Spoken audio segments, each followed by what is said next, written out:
Lai drove through the night with her hands gripping the wheel. The road blurred under the weight of disbelief. Her savings, her future, stolen by the people who raised her. She parked outside her apartment and sat in silence. The dashboard light flickered, catching the tremor in her hands. Inside, the air felt too still, too clean for the chaos in her chest. She opened her laptop, heart pounding like a drum. Line after line of transactions appeared on the screen. Withdrawals she didn't make. Loans she never signed. Her father's handwriting forged in digital ink. Her mother's name on joint accounts she had forgotten. Each discovery cut deeper than the last. The truth grew heavy, suffocating, impossible to deny. A knock at the door startled her. Lai, open up, it's me. Trang stood there, holding 2 coffees and concern in her eyes. I read your message. What happened?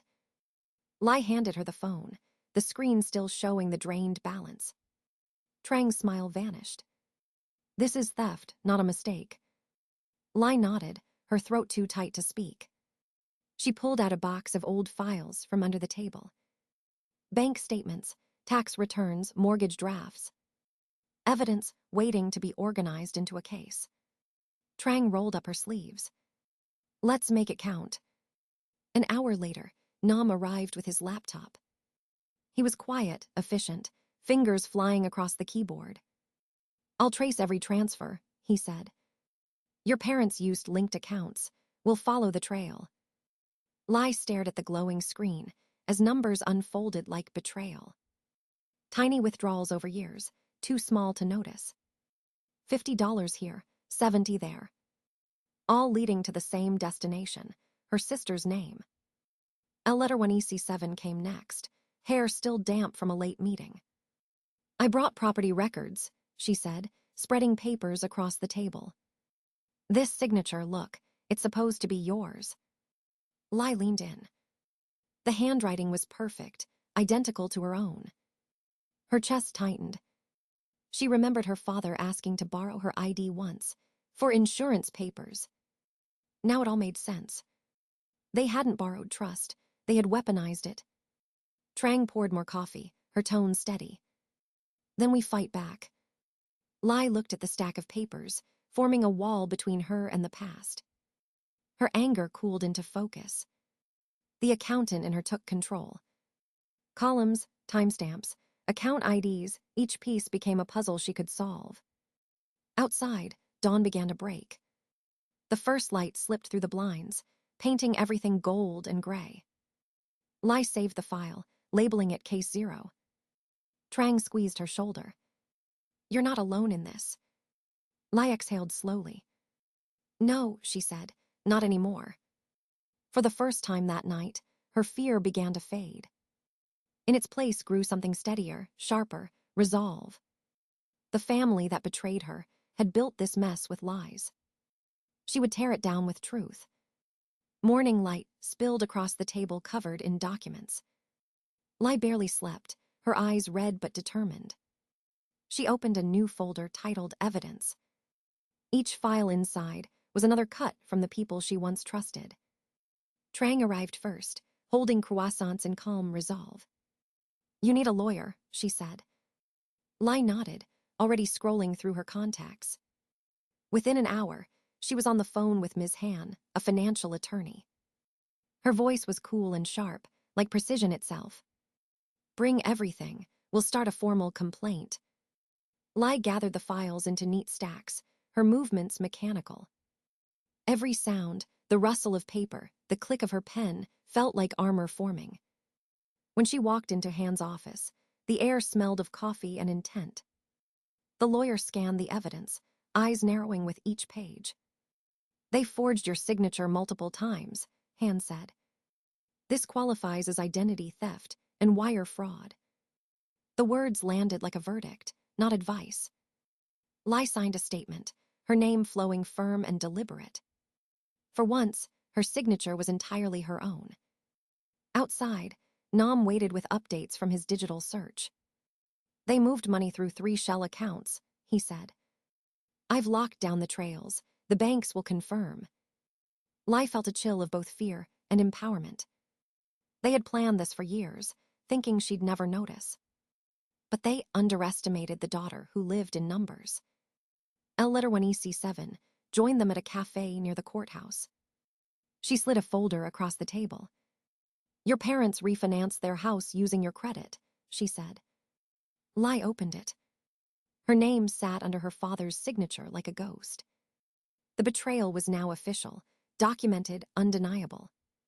Trang reached across the table, her hand steady on Lai's wrist. "Now you have proof. Next step is justice." Lai looked at her reflection in the window. She didn't look broken anymore, just awake. That afternoon, they met with Mr. Bin, a senior financial advisor. He laid out a plan in 3 steps: protect, document, prosecute.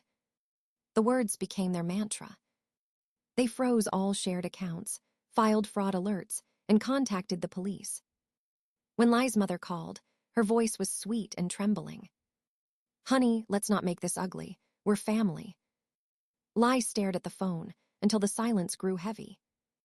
"Family doesn't steal," she said, and ended the call. Her heart hurt, but her spine stayed straight. By evening, the first official report had been filed. Nam backed up every file to secure servers. El-Letter-1-EC-7 drafted a witness statement. Trang typed summaries of each forged loan. The room buzzed with quiet purpose. Lai watched them work and felt a strange kind of gratitude. Her real family was sitting right here. When midnight came, she sent the entire case file to the authorities. A single click that ended years of blind loyalty. Her phone buzzed with another message from her mother. "Think about what you're doing." Lai stared at the screen until her reflection disappeared. "I am," she whispered. "For the first time, I am." And she pressed send. Days turned into weeks filled with calls and silence. Lai's phone buzzed endlessly with messages from her parents. Some begged, some threatened. She stopped answering both. Her focus shifted to survival and rebuilding. Work became her refuge. Numbers made sense. People didn't. One morning, her boss, Mr. Dai, called her into his office. He looked at her reports, precise and spotless. "You caught that client's fraud before it hit us," he said. "That's real skill. How do you spot these things?" Lai met his gaze. "I know what betrayal looks like in a spreadsheet." He offered her a promotion to senior analyst. A small victory, but one that felt earned. That evening, she walked home past quiet streets. The world hadn't changed, but she had. The next day, a letter arrived from the bank. All family accounts officially frozen. Her parents' desperate attempts had failed. Another message followed, from her father. "You destroyed us. Is that what you wanted?" Lai closed the text without replying. She didn't destroy anything. She only stopped the bleeding. Trang came by with takeout and a gentle smile. "You should celebrate," she said. "Celebrate what?" Lai asked. "Freedom," Trang replied. Lai laughed, short and tired. Freedom still felt like grief. Later that week, her parents showed up at her office. Security called her before letting them in. She met them in the lobby, heart steady. Her mother's eyes were red, her father's voice sharp. "You will fix this," he said. "You're ruining our lives." Lai stood tall. "No," she said softly. "I'm saving mine." A guard escorted them out, their protests echoing down the hall. Back at her desk, her hands shook only slightly. She opened her laptop and typed a new file name. New Start. Dr. Min, her therapist, called that evening. "How are you holding up?" "I'm tired," Lai admitted, "but not broken." Dr. Min's voice was calm. "Then you're healing." Lai hung up feeling lighter. That weekend, she visited a salon. "Cut it short," she told the stylist. All of it. All of it. 10 inches of her past fell to the floor. She looked in the mirror and saw someone new. Later that night, she received a message from her sister. "Mom's crying every day. Please talk to her." Lai typed slowly. When she's ready to apologize, I'll listen. She put the phone face down. The apartment was quiet, but peaceful. She poured herself a glass of wine and opened the blinds. The city lights shimmered below, distant and indifferent. Her reflection met her eyes in the window. No fear, no guilt. Only clarity. She whispered to herself, "They took everything I saved, but they can't take who I've become." And for the first time in months, she slept without dreaming of loss.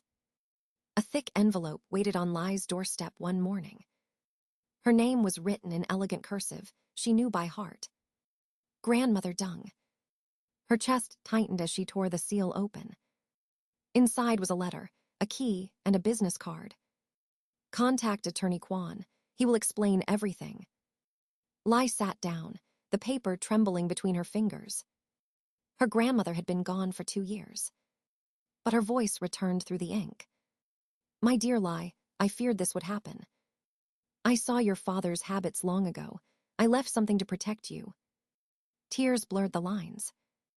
By afternoon, Lai was in Kwan's office surrounded by leather and dust. He greeted her with quiet gravity. "Your grandmother anticipated their fraud," he said. "She documented everything, deeds, forged loans, hidden accounts." He slid a red folder across the desk. Photographs, bank statements, signatures identical to her father's. "She began collecting proof 7 years ago," he continued. Lai's pulse pounded in her ears. "She knew even before I did." Kwan nodded. "She built a trust fund in your name. They can't touch it." A mix of shock and grief flooded her. Her grandmother had seen the storm and built her shelter. Before Lai could respond, the office door opened. 2 people entered, Detective H1EA1 and Agent Tung. Both carried tablets and serious eyes. "Ms. Lai, your case now crosses state lines," H1EA1 said. "We're opening a federal investigation." Lai's hands tightened around her cup of tea. Tung showed her a digital file. "These transactions match others tied to your father's firm." Lai stared at the numbers, the familiar language of deceit. "Your documentation is excellent," the agent added. "It will hold in court." A vibration interrupted them. Lai glanced at her phone. Her sister's name flashed on screen. She hesitated, then answered. "CH1ECB, please," Anne's voice trembled. "Dad made me do it." Lai closed her eyes. "You still took it." "I know," Anne whispered, "but I want to make it right." The line went silent before Lai could reply. H1EA1's voice broke the quiet. "She's scared. It happens in families like this." Lai nodded, numb but steady. She turned back to Kwan. "What happens next?" He placed another envelope in front of her. "Your grandmother's final instruction," he said. Inside was a handwritten note. "For when you learn the truth, use what I left to rebuild." Lai felt the weight of legacy settle over her shoulders. Not as a burden, but as armor. She signed the final document to authorize full cooperation. As the pen touched paper, her grandmother's words echoed inside her. "Money reveals character, but truth defines it." Outside, the city moved on, unaware of the quiet reckoning unfolding. Lai stepped into the sunlight with the folder pressed to her chest. For the first time, justice no longer felt like revenge. It felt like inheritance fulfilled. The courtroom smelled of paper and polished wood. Lai sat across from her parents for the first time in months. Her father's jaw was tight, his knuckles white on the table. Her mother dabbed at dry eyes with a silk handkerchief. Anne sat beside them, smaller, quieter, no longer defiant. Judge Lan entered, calm and unreadable. "This is a restitution and fraud hearing," she said. Lai opened her folder, the evidence stacked like years of betrayal. She laid down the first sheet. "Unauthorized withdrawal, March 15th, 2019. Reason listed, family emergency. Actual use, membership dues." Her father shifted in his seat, but said nothing. She placed the next sheet down. "Fake loan signature, December 3rd, 2022. My signature forged while I was on a business trip. The judge leaned forward, eyes narrowing at the document. The evidence is clear, she said quietly. Lai continued, voice steady though her heart trembled. Every dollar I saved was stolen by people I loved. Her father finally spoke, his tone sharp and bitter. We gave you life, you owe us. Lai met his eyes without blinking. I don't owe anyone my future. Silence thickened in the room. Anne's voice broke through, barely a whisper. I knew about the accounts. I didn't stop them. Her confession hung in the air like smoke. Judge Lan raised a hand. Thank you, Miss Anne. That will be noted. Lai closed her folder and sat back. Her work was done. The truth now belonged to the law. The judge reviewed the pages one by one. Then she spoke, her tone final and cold. The court finds Thomas, and my guilty of fraud and identity theft. Restitution ordered, $198,000. Criminal charges to proceed. Anne received a reduced sentence, community service and partial repayment. Her parents stared straight ahead, faces drained of color. Lai felt no triumph, only a strange calm. It was not victory, it was closure. Outside the courthouse, reporters waited with cameras flashing. She said nothing, only walked past them into the sunlight. Her phone buzzed as she reached her car. A message from her uncle. I always knew your father would go too far. Proud of you for standing up. She smiled faintly and turned off her phone. That evening, she signed papers for her new house. The mortgage approved under her own name. No co-signers, no shared accounts. The agent handed her the keys, smiling. Congratulations, Miss Lai. She took them, feeling the metal press cool against her palm. This time, the ownership was real. Later, at home, she sat on the floor among unopened boxes. She thought of the trial, the judgment, the silence afterward. Justice wasn't loud. It was steady, like breathing again after drowning. Her grandmother's voice echoed faintly in her mind. You can't choose the family you're born into, but you can choose who you become. Lai looked around the empty room and whispered, I choose peace. And for the first time, the word didn't sound fragile. 6 months passed, quiet but full of change. Lai's new house smelled of cinnamon and sunlight. She arranged plates on the long wooden table, each one gleaming softly. Her grandmother's china finally had a home again. The oven beeped, and steam rolled out with the scent of roasted herbs. Trang arrived first, carrying flowers and laughter. You really did it, she said. You built a life from ashes. Lai smiled and set out glasses for everyone. Nam and El Letterwanisi 7 came next, arms full of food and warmth. Their presence filled the house with something steady, something safe. Robert joined soon after, balancing 2 bottles of wine. To Lai, they weren't just friends anymore. They were her real family. The doorbell rang one last time. Outside stood Anne, holding a dish covered in foil. Her eyes were uncertain, but her voice steady. I made it myself, she said. No shortcuts this time. Lai paused, then stepped aside. There's space on the table. The words landed softly, not forgiveness yet, but a beginning. Dinner moved with quiet laughter and gentle conversation. Trang told stories about her students. Nam complained about traffic with exaggerated drama. El Letterwanisi 7 rolled her eyes, but smiled anyway. Anne listened, hesitant at first, then joined in. When she spoke about her job at the bookstore, pride flickered in her tone. Lai watched her sister carefully. There was no trace of the spoiled girl she once knew. Only someone learning how to stand on her own.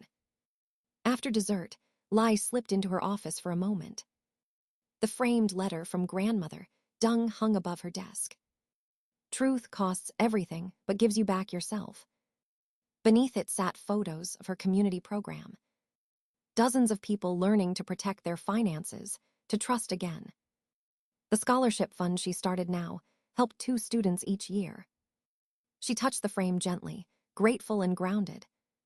Behind her, Anne's voice drifted in from the hallway. "Thank you for not giving up on me completely." Lai turned, eyes soft. "You did the work, Anne. You earned your place." They stood in silence for a moment that didn't need words. Then they rejoined the others, where coffee and pie waited. The sound of spoons against porcelain mingled with laughter. Lai looked around the table and felt her heart settle. The space that once held betrayal was now filled with belonging. Outside, evening sunlight painted everything gold. The kind of gold that doesn't fade, even after loss. Lai raised her glass slightly. "To new beginnings," she said. Trang smiled, "and to family that chooses truth." They clinked glasses, the sound bright as promise. For the first time, Lai didn't look back. She didn't need to. The past had burned, but from it, something stronger had grown. As laughter filled the room, she realized what her grandmother meant. Family isn't who shares your blood. It's who helps you heal. And in that moment, surrounded by light and love, she finally was free. Morning sunlight spilled through the kitchen windows. Lai poured herself coffee, watching steam curl into the quiet air. The house felt alive now, not haunted. Each corner carried laughter instead of memory. A framed photo sat on the counter, her friends, her sister, her new family. The old wounds had faded into thin scars. She still carried them, but they no longer hurt. Her phone buzzed with a new email. A donation confirmation for the scholarship fund. She smiled, knowing her pain had built something good. Outside, children's voices echoed down the street. Life kept moving, steady and forgiving. Lai stepped onto the porch, coffee warm between her hands. The sky stretched wide and bright, endless in every direction. She thought of her grandmother's last words. "Truth will free you, even if it breaks you first." Lai breathed deeply, feeling that freedom in her chest. She had lost everything once, and gained more than she imagined. Behind her, laughter rose from the dining room again. Her world was smaller now, but stronger. She whispered to the wind, "This is home." And for the first time, it truly was.